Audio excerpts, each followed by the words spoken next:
So about 30 years ago, I made this drawing, this little pen and ink drawing, and in the center it said, "Show up, pay attention, tell the truth without judgment or blame, don't be attached to the outcome." And I hung it on my bathroom mirror. And every time I moved, I took it with me and I hung it on my bathroom mirror for 30 years. 13 years ago, when I moved into my house in South Boulder, of course, I brought this drawing and I hung it on the bathroom mirror to remind me every day to show up, pay attention, tell the truth without judgment or blame, don't be attached to the outcome. I was a renter, but I lived in this house as if I was an owner. I planted perennials, I knew the neighbors, I cared for it with love. I had housemates that became lifelong friends. I always had really good housemate karma. And then at one point, I was looking for a housemate. I put an ad on Craigslist. I met this woman. My hit was, she wasn't my dream housemate, but she was kind and clean and quiet, and I invited her to come live with me. It was managed by a management company at the time, and they needed everybody to be on the lease. So I said to her, my hope and intention is that this goes really well and we live really great together, but if it turns out that we're not a fit, I've lived here for 11 years. Would you agree that it would be okay that I would, if we decide we don't want to live together, I would ask you to leave? And she would say, oh, absolutely, of course, absolutely, that makes total sense.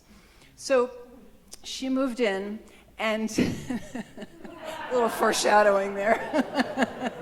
She moved in, and it started, we would have like a polite exchange in the kitchen, and then she'd take her bowl to her bedroom and eat. And she never sat down at the kitchen table, and we never had a conversation longer than 2 or 3 minutes.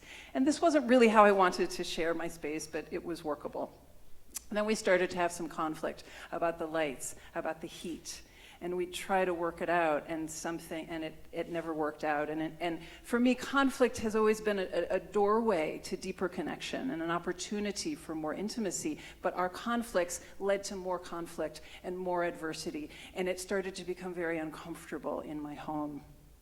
So after a couple of months, I said, "How's it going?" And she said, "Great, I love living here." And I said, I kind of feel like it's not working, like we have really different values, and maybe it's time to renegotiate. And she dug her heels in, and she said, "This is my home. If you don't like living with me, you move out." So I took a breath, and I said, okay. And I reached for her. I kept reaching for her, because I believe that humans are good and that humans want to be connected. So I was determined to find her. I was determined to find the meeting place between us. And things continued to go south. She put a poster in the kitchen, "No eviction without representation." She found one of her reusable grocery bags in my room, and she called the cops because I was stealing her stuff. I left a burner unintentionally on when I went into the other room, and she called the fire department to tell them she was living with a fire hazard. And I kept reaching for her. At the same time that I was in my closet at night crying to my friends, "I want my house back, I want my home back." And they would say, "Joey, maybe it's time for you to leave." And I'd say, "No, this is my home. I am not leaving my flowers. I'm not leaving my neighborhood. This is my home." And I dug my heels in, and I kept reaching for her. I was determined to find the connection, because humans are good and humans want to be connected. She hung signs on the wall with big red letters: "Lights off, stove off, heat down." And I took the signs down. I came home later that day, the day that I took the signs down, and my drawing in the bathroom was gone.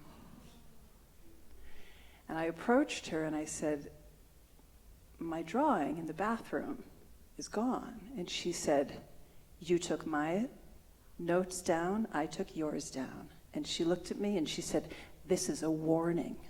You fuck with me, I'll fuck with you 3 times as hard." I had a friend who kept sending me apartment listings and housing opportunities, and I was like, "Thank you for sending me these, but I'm not leaving my home. I'm going to stick it out. I'm going to stick it out until the lease is out. This is my home. This is my home. I am not leaving my home." And I dug my heels in and I kept reaching for her. And then one day I'm in my office working, and she's in the hallway having an episode. She was freaking out. She was talking loudly to her family, as she often did, about her completely unreasonable roommate who was dangerous, who was trying to hurt her, And I wanted to go take my computer to a friend's house to work in peace, and I was afraid to walk out of my room to the front door, to walk out of my house.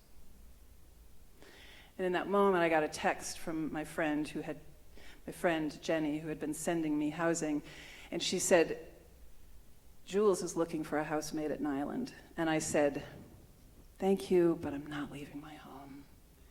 But inside I said, "Maybe it's time, Johanna, to leave your home."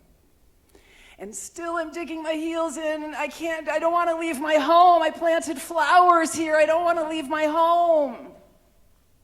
That night I was playing bocce ball with friends. This was in COVID, and every month we would get together and play bocce ball, and we were doing this white elephant gift exchange, and I got a tarot deck as my gift. And I drew a card, and the cards, it was the 4 of Pentacles, and it said, "Your obsession with possession is clouding your view. Let go of your coins to continue on your path." And I set down the card, and I set down my sword, and I took my heels out of the ground, and I called Jules, and I said, "I'm looking for a new place to live." And she invited me to live with her. And the next day I called my friends, I called in the troops, and people came over, and in 3 days I packed up my house of 11 years. I took 3 truckloads of stuff to Goodwill, and I left.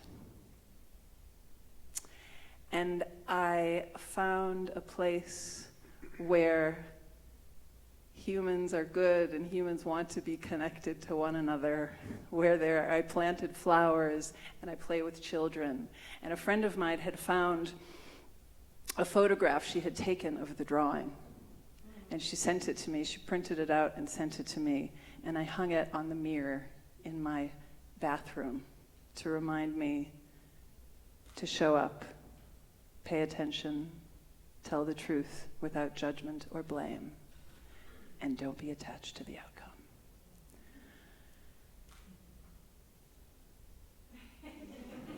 Thank you.